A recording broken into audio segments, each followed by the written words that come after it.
Zat Hashem, Siyata Dishmaya, we're going to learn in Likutei Halachot, Or Chaim, and Hilchot Hanukah. Just so you guys know, the son of Rabbi Natan is buried here in Tzfat. You know this? Rabbi Itzhak. He's buried right next to the Beit Yosef. If you're looking at the Beit Yosef, he's on your right here, like literally right there.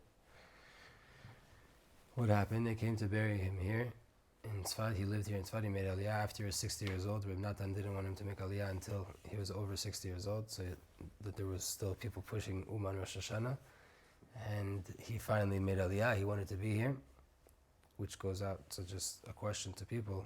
Im en davar gadol mizeh. If there's nothing bigger than Uman Rosh Hashanah, how did Rabbi Natan of Breslov say it's okay after 60?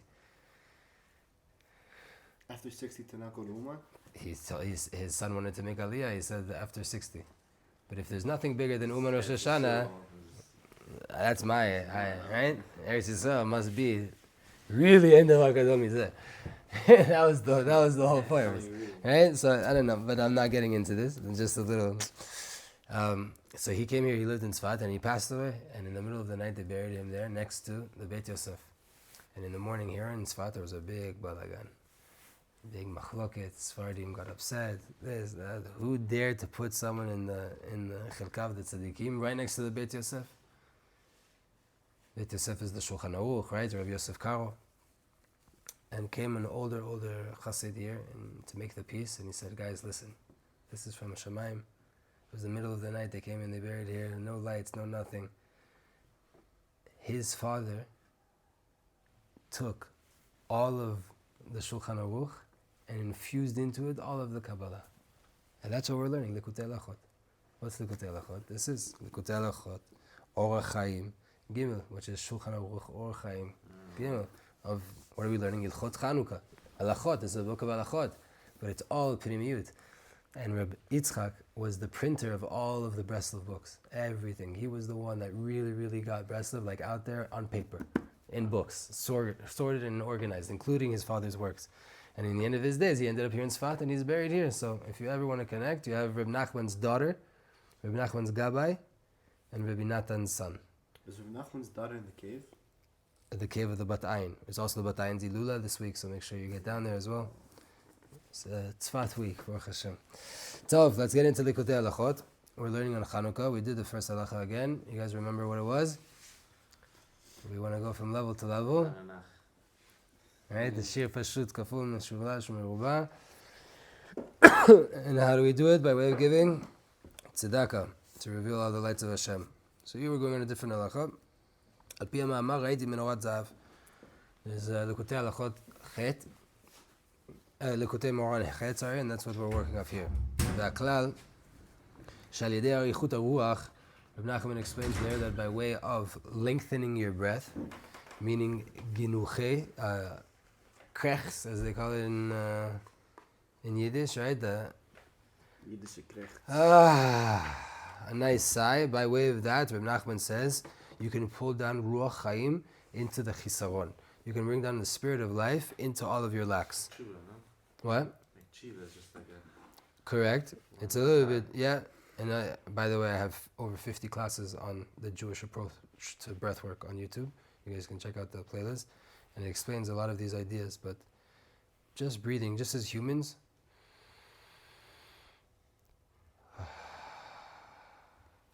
that action took less than 10 seconds and can change everything in your world. It's Aleph, no? It's one of the things I heard, that Aleph connects between the... There's many secrets. There's many secrets and everything. Yeah. But here, right, so there's the idea of, by way of the sigh, you can bring in Ruach Chaim into the Chisaron. V'ikar Ruach Chaim, what's the main aspect of Ruach Chaim? Where do you get it from? From the tzaddik. V'harav shebedor. The tzaddik of the generation, the Rav of the generation. Ki hu ish asher ruach bo. Right? When Moshe needed to find a person to replace him, he went to Yeshua. He's ish asher ruach bo, is a person that had a ruach inside of him, a spirit inside of him. Umimeno totzaot chaim. From there you get totzaot chaim, the outcome of life. So a person that has ruach gives you chaim, ruach chaim. You get the ruach chaim from the tzaddik. L'chol echad ve'echad, l'chol Dveikim bo. He can give each person ruach chaim to each person that has dveikut to him, has a connection to the tzaddik. Ach yesh reshaim she'enam dveikim batzadik. There's wicked people that don't want to be connected to the tzaddik. Vehem mekablim arichut haruach min harav shebaklipa. Where did they get their ruach from? Where did they get their long breath from? Everything in life, there's balance. There's Moshe, there's Bilam, there's Avraham, there's Nimrod. There's always a balance in life. If there's a tzaddik that gives us, all of us, ruach chaim according to what we need, there's a Rav de Klipa, someone out there that's teaching, and he's called Kulo Klipa, and he feeds people ruach chaim from the Klipa. Mishu רוצה לעמוד נגד רשעים, אי אפשר. לא, כי אם כשהוא צדיק גמור. You want to fight against Reshaim? You can't do that unless you're Tzadik Gamur. Tai is connected beautifully to our previous learning of Tzadik Gamur, even the same words. Dainu shifri shara minatov. And he separated all the bad from the good. כי כשרוצים להכניע רשעים צריכים לירד לתוך המידה הרעה של הרשע. If you want to pull down a rasha, you have to go inside of his bad midah. Meaning, let's say he's from Afar, right? And he's very earthy. Depression, this, so the tzaddik would have to go into depression, into sadness, into all the places of laziness and all those dirty places in the bottom of Malchut, and he has to go in there. So how could you go in there if you're not tzaddik gamur?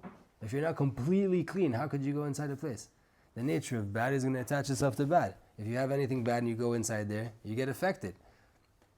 He has to go inside that bad midah. And that's where he's nursing from this Rav de Klipa, and he has to go inside there and ruin that tunnel, that pipeline. And by way of that, mashpil reshaim adei aretz. Mashpil reshaim, he puts down reshaim adei aretz, until the earth. What is that? It's rashi tevot, esh, ruach, mayim, afar. Fire, air, water, and earth. All the four elements. These are the four elements everything makes up. And by way of Torah and Tefillah, you can separate the bad from the good. And he also heard from Rabbi Nachman, שאפילו שמקרובים ומקשרים לצדיק הזה, דהיינו לצדיק גמור, יכולים גם כן לעמוד כנגד רשעים להתגבר עליהם. People, he even heard that people that are connected to a tzaddik like that is completely tzaddik gamur. He has no bad in him at all. Even them could stand and fight Rishaim. I don't suggest that you do this until you're 100% certain, which is nearly impossible to know, that your Rebbe is a tzaddik gamur. How do you even fight the shur? Exactly. There you go. That's a better question. Just realize that we're very far away from it, right? How do you know who you're getting your spa from? How do you know if it's good or bad? I can't tell you to know where you're getting your ashpa from. I'll tell you to know where you should be getting your ashpa from. Where you should be getting your ashpa from is a person that's as pure as can be, according to who you can find, and that his avodah is rooted in a place that you feel connected to. Meaning, if you're a person of loving, kindness, and giving, and chesed, your Rebbe should be of the same ruach. He doesn't have to be exactly like you, but he should be, right? If you're in the world of chesed, he should be more chesed. If you're in the world of gevurah, there's a lot of pratim in this, right? But again, to clarify, you're only connecting to him in order to get to Hashem. So how did Hashem create you to connect to him? And however he created you. So who do you need to find in order to help you to connect? One that's created like you. And Hashem give you he's on the same path that you're on. Because in the end, you're not connecting to him in order to serve him. You're only connecting to him to serve Hashem. It's not about him. So it needs to fit. That's it. But the nature is that a lot of times Hashem surrounds us with people that are a little bit opposite of us, souls of Rachel, souls of Leah.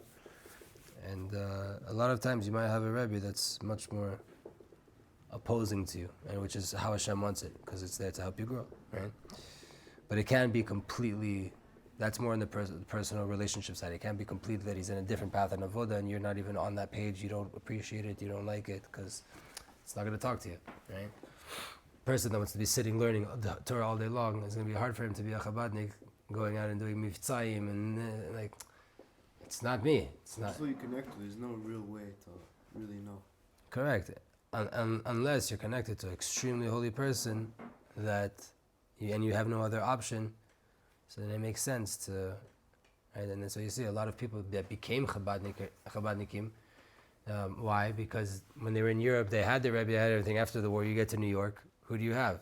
Well, you have two giant tzadikim there, the Frierdiker Rebbe, and then you have the Lubavitch Rebbe taking over afterwards. and they were accessible, and and a lot of people, they were looking for help and looking for connection. They became, because that's what there was. You see, obviously, that there was a connection, the neshama, right? And I'm not downplaying the tzaddik, either of those tzaddikim. Yeah, they were able to build the satellite. You could, right? They could, or they couldn't, or some people did, right? Yeah.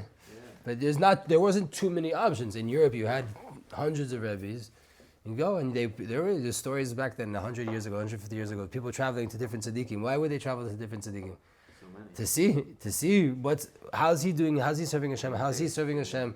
And if you find it, like Reb Natan wrote the Kedushat Levi. You know that? Rav Levi Itzhak Rafael, his book. Reb Natan wrote that. Yeah. What does that mean? He's the one that actually put the book together. And then he found Rabbeinu, and everything changed, and he feel like he never even knew who Hashem was, and to connect, and nothing. How? And Reb Nachman called Rav Levi Itzhak Perador, the tiferet, the splendor, the glory of the generation, meaning the tzaddik of the whole entire generation. That's what Reb Nachman called him. And Reb Natan was already by him. And then he found a whole new world with Reb Nachman. And look now, what is Reb Nachman? What is Reb Natan if not? He's probably more Breslev than Reb Nachman's Breslev.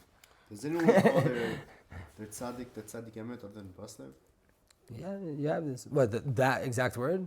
Tzaddik emet? You have this lashonot. You have no Melech talks about tzaddik emet, but no, but So in Chassidut, I think the Rebbe is the tzaddik ador. Breslev. Sorry, Chabad, they have this, but not every Breslever thinks that way. If you really read Likutei Moran, you'll see that tzaddik ador is a person that's alive like you and I right now, walking around here, blood flowing through his veins. Not tzadikim nikraim chaim b'mitatam. Not tzadikim that are called alive when they die, which is, by the word, includes the word mitatam inside that sentence. Most of Likutei Moran, you see, it's a person that's alive. Like we just said, the tzaddik shebador. Torah Samach Vav makes it seem like Dafka when he's dead, he could be the tzaddik ador. He could, even more, he can give hashpa'ah, but there has to be someone inside this world that's always holding. There's always vessels. There's always vessels. It could be that whatever the tzaddik ador we have now is a Talmud of Reb Nachman.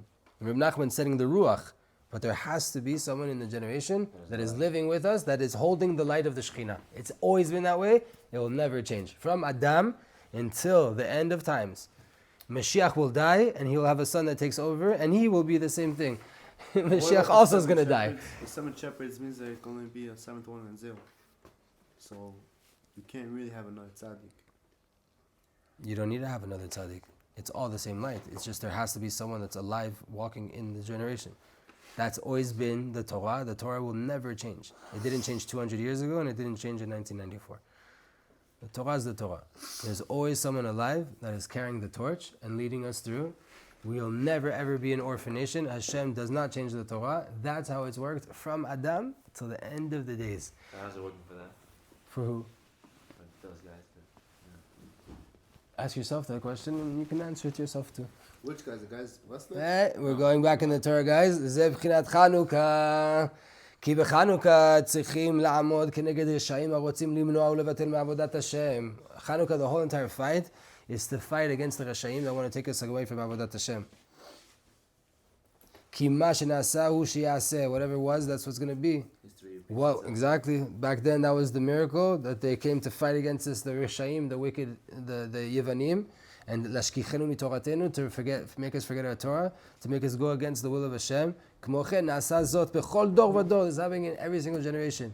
And we need in the times of Chanukah, la'amod keneged malchut harisha, shemitgaberet bechol dor vador, to stand against this evil empire that's getting up in every generation.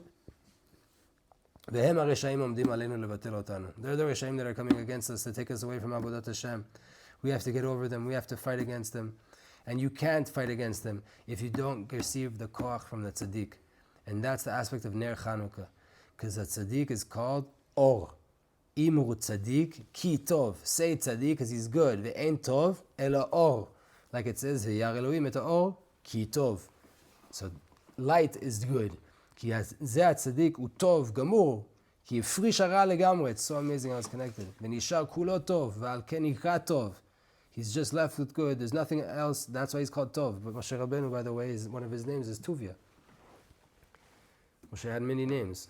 Right? Moshe is the only name that was not given to him at birth. It's the only non-Hebrew name. Right? But he had Tovia was one of his names because he was born Tov. He was born circumcised. He was born lighting up the whole entire house. He was born a light. He was Tov. וזה בחינת נר חנוכה, שאנו ממשיכים ומקבלים כוח הצדיק שנקרא אור. We pull down this light of the tzaddik to fight against the Rasha'im, which is called אור, which is the aspect of ner Hashem nishmat adam. The candle of Hashem, what is it? The soul of a man. ועל ידי זה הכוח, דהיינו על ידי האור הצדיק שהוא בחינת טוב, by way of this power that we get, this tov that we receive, this good, וירא אלוהים את האור כי טוב, על ידי זה אנו יכולים לעמוד כנגד מלכות הרשעה. By way of this we can fight the evil empire. כי אי אפשר לעמוד כנגדם, כי אם על ידי בחינת כולו טוב. The only way you could ever fight it is by way of כולו טוב, בחינת צדיק גמור, because we need to go into the ra in order to break it. And this is the nitzah of Hanukah, that you light it down below 10 tefachim in Reshut HaRabim, in the tefach samuch lepetach, because the main grasp of the Sitra Achra is there, is underneath the Yud. Me'olam lo yada shechina lemata ma'asera. The Shechina never goes down below that place. And that's the main world of Asiyah. That's where they hold on. Reshut HaRabim, the public domain. That's the place of the klipot. ואנו צריכים להדליק נר חנוכה שהוא בחינת אור, שזהו בחינת שיורד כוח הצדיק לתוך אחיזת הרשע. We have to light this light there, meaning inside, into the place where the rasha has a hold, into the bad parts inside of our soul. We have to take the good of the tzadik and shine it into there to bring it down, to push it down, and by way of that we overcome it. ועל כן הוא בטפח הסמוך לפתח. That's why it's in that one little tefach that's close to the door. Because that's where they hope in. They can only hold on to the door. They can never get in. They're never able to come in. כי בפנים אינם יכולים להיכנס. רק אצל בחינת הפתח. The only place they can go, the klipot, they can't make it into your heart really. They can surround your heart. They can make layers and layers. Your heart is pure. Your neshama is pure. They can't really get in. They only attack the opening. They just wait there, ambushing it to nurse from it. לפתח חטאת רובץ. They're just waiting for that break in the wall. ועל כן הצטווינו לעשות מזוזה אצל הפתח, לגרש הקליפה העומדת. Therefore, we got a commandment to make a mezuzah on our door, to get rid of the klipa that's standing at the door. Daika, specifically at the door. ועל כן אנו מדליקים נר חנוכה סמוך לפתח. That's why we light the Hanukkah close to the petach, close to the door. להכניעם ולשברם במקום אחיזתם. To break them in the place that they have the grasp. We attack at their hand. We attack the whole place that they're holding on. Zat Hashem.